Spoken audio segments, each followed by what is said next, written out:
Here are a couple of blanks that I recently made, and I'm going to attempt to drill and glue tubes into these blanks in hopes that I can turn them, and keep your fingers crossed, they look as good as I think they will in my mind. My plan is to treat these blanks like I treat my SpectraPly blanks and partially true them, then grip them in a set of pin jaws to drill the hole down the center. One change that I will make in the future as I build these blanks again is I'll make sure that I add a few more layers to the blank so that it comes out a little closer to 3/4 of an inch, because this is a very tight fit and I'm nervous that I may not be able to get tubes into these blanks.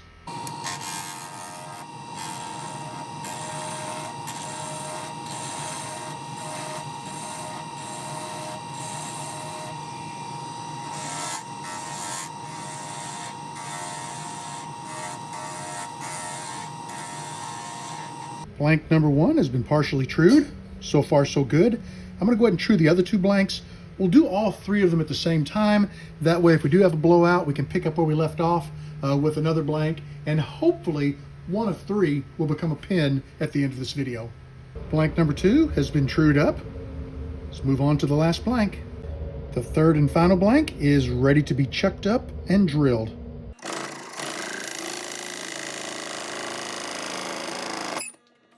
Notice that crack in the blank. At the end of drilling, you saw the chuck freeze, which basically locked the entire lathe up.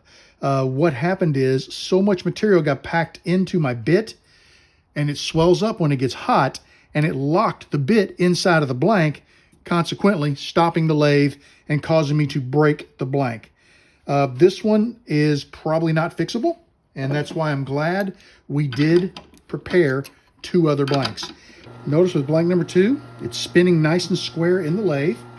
So we're going to bring up our Jacob's chuck. We're going to lock it into place. And we're going to very slowly enter the blank. Okay, the wobble's not too bad with this one. Notice how the material keeps coming out of the bit. Normally with a bit, I will drill until the material stops flowing, and then I get the bit out of the blank immediately. Fish bits seem to do a really good job continuously removing material. In that first blank, I went ahead and continued straight into the blank with the bit, and I think that may have hurt me. I think it started kind of plugging up down toward the bottom, and that's what caused it to swell and lock. So I went ahead and backed it out this time.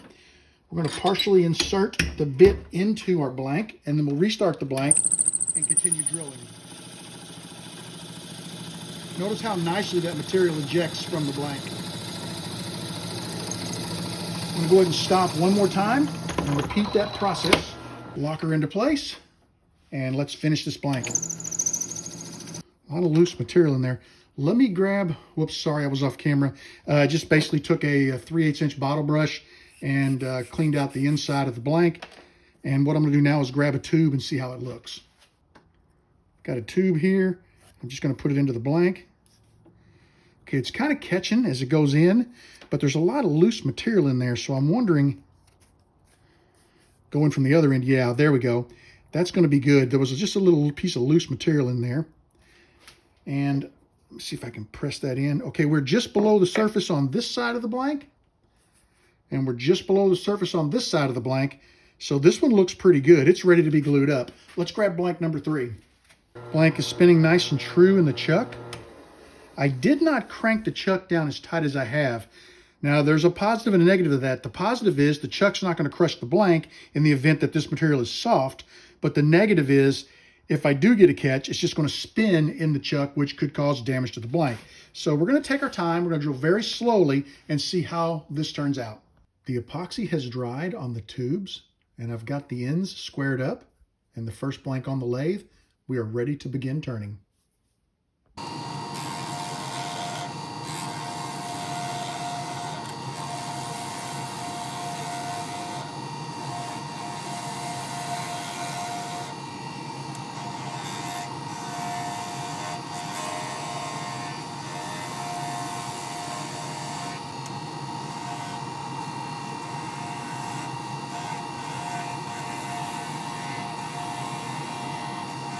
I just finished turning the blank, and I am very happy with the effect I'm getting. This is super cool. I love how the wood is getting these designs in it. I'm going to go ahead and get this sanded up, and we'll see what she looks like. I just finished sanding this blank, and you may have noticed something. As I was showing the blank post-turning, there was a little piece of material missing, and I didn't see it until after the shot. Right here at the end of the blank, you will see I'm missing a chunk of material.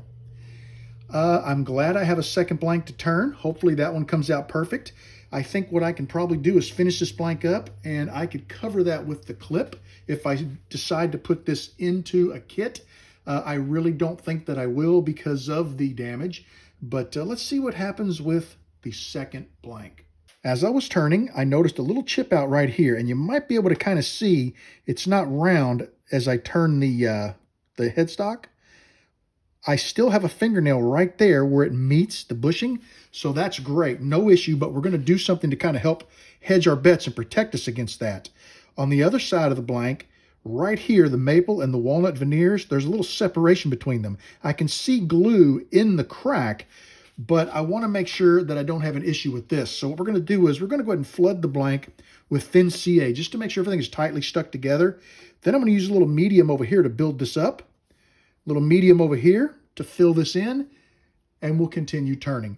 Hopefully with hedging our bets like that, because we are almost to the bushings on both sides, but hopefully with doing that, we can clean this blank up nice and smooth and get it looking great, and those things will disappear. First things first, let's flood our blank with some thin CA. I'm going to come back with a second coat. I just want to give myself the best chance of having a finished blank. I'm going to let this set and spin so that CA can flash off, and then we're going to come back with the medium. Down at this end, we're just going to put a drop of medium between the bushing and the blank. I'm going to hit it with a little bit of activator. Hopefully I got that before it got down below the tube and onto the bushing. Otherwise, we may have some difficulty later separating those. Hopefully it's not in bad shape, and I'll just be able to tap it on the ways and break it loose. That built that up. It looks pretty good. Now back over to this side. It looks pretty good, but I'm going to go ahead and put just a line of CA right across that crack. A little bit of activator. And we are going to let this set for a little bit. Now look at this. See the dust on here? When I hit it with that activator, all the dust down here, it blew it up and blew dust onto the blank. That's why whenever you get ready to apply a CA finish, you always want to make sure you clean your lathe off, because this type of thing can happen, and that would ruin a blank if we were at the finishing stage. Luckily, we still have some turning to do, and that'll disappear momentarily. We're back for a little turning. I'm just going to tune it up, and then we're going to go straight to sandpaper.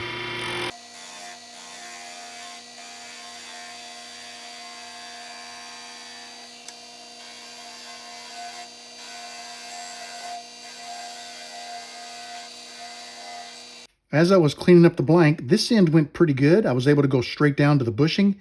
This end, because there's a drop of CA that was also on the bushing, as I get to the end, it's kind of raising my tool up a little bit. So I was having a little bit of a hard time removing this fingernail. There's a slight fingernail there, but we should be able to clean that up with the sandpaper. And I think this blank is going to look really nice. Notice how that almost disappeared. It's kind of a dark stripe there, but it's not separated anymore. And I think what we'll do is that'll be a perfect spot for a clip.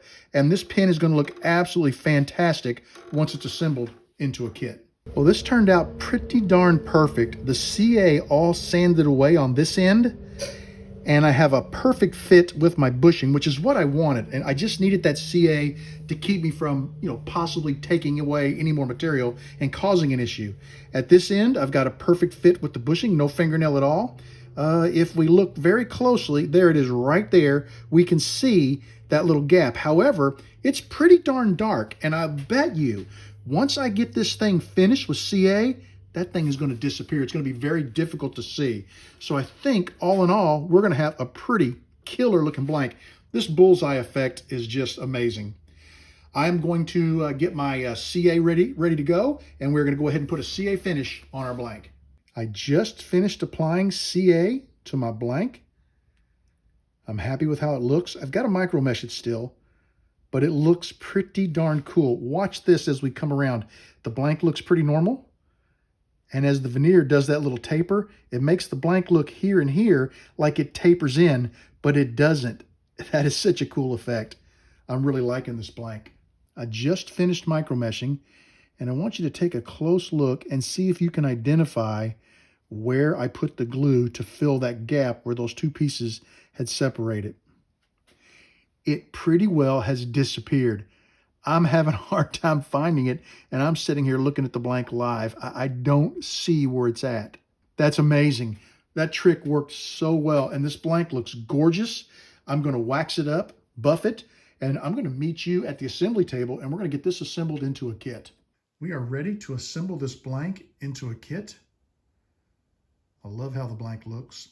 What I think I want is this little piece at the end where it looks like it tapers. I think I want that to be the nib end of my pen. You can see how it fits perfectly against the nib, but it looks like it tapers in. It's just really cool. So I'm going to press the cap into this end. So we'll start by putting a bushing into the nib end of the pen, and then we'll grab our cap. I'm going to take a look at this and decide where I want to put. I mean, definitely, I don't want to cover this up or this up, so definitely we're going to go on the side of the pen because there's nothing really to hide right there. So that'll be perfect. We're ready to press. Just make sure it goes on there nice and square. Oh, perfect. Come around here and take a closer look at this. Got a really nice fit. Let me focus this camera just a hair. There we go. Got a really nice fit up there around the cap. We've already put the spring on a refill. We're going to slide that into the nib. I'm going to bring the transmission over. Nice and tight. There we go. That's perfect.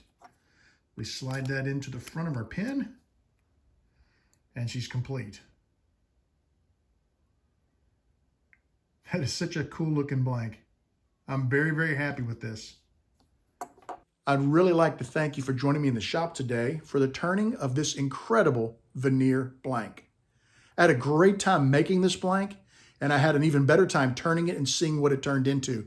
In regard to making it, I didn't show that process in this video. I did share the step-by-step with my patrons, as I always do. Everything I do in the shop is shared step-by-step on Patreon, so the folks over there can take the photos I share and the little short videos, and they can compile them and see the entire process for making something like this. But I will tell you the main reason why I didn't show how to make this pen in a video is because it wasn't my blank idea. Dan Buckingham from the UK. Now keep that in mind, all of my good UK turning friends, because I got a bunch of you out there. Keep Dan in mind because he's going to start making these veneer blanks and offering them for sale. The way he's going to do it is, if I understand correctly, he's going to make a batch of them up, offer them for sale. If they sell, he'll make another batch. I will put any and all contact information that I have for Dan in the comments to this video, because I know all of my good pals over in the UK, and I have many, many friends that I communicate with on a regular basis. They always see the blanks, but the postage is so ridiculous to get cool blanks from the US to the UK. It's just not worth it, unfortunately. Now you have an onshore blank maker who's going to be offering a really cool veneer blank, and hopefully that's an encouragement for him to try some other stuff and maybe expand his blank offerings. So check the description of the video for Dan's information and get in touch with him, because I know he's going to have a batch of these coming up soon, and I want you guys to just grab them up, turn them, and make some of the most incredible looking pens you can, because just take a look at that. Isn't that cool? I mean, it doesn't get much better than that. That is just a sweet looking blank. Dan, thank you so much for sharing your blank idea and the photos of your process with me. It really helped. Enjoyed making the blank. Loved turning it. Really excited about this one.